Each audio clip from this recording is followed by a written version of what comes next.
Boshqa bir hadisda Oysha onamiz roziyallohu anhodan rivoyat qilinadi bu hadis.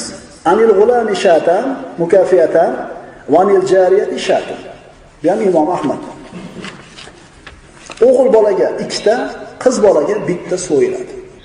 Agar qodir bo'lmasa, imkon bo'lmasa, o'g'il bolaga bitta so'yib tursa ham bo'laveradi, keyin yana bitta so'yadi. Ayrimlar mana shu sunnatga ergashib, aqiqa qilishlikning o'rniga g'ayri dinlarning urf-odatiga ergashib tug'ilgan kun qilib beradi. Va mana shu aqiqaning orqasida juda katta hikmatlar bor. Modomiki payg'ambarimiz qilibdimi? Demak, katta foyda bor buning orqasida. O'sha 5000 so'mga, 6000 so'mga beradigan qo'yni so'ygandan ko'ra 10000 so'mga bir mashina zakaz qiladi. Yana qanchadir pulga kamera zakaz qiladi.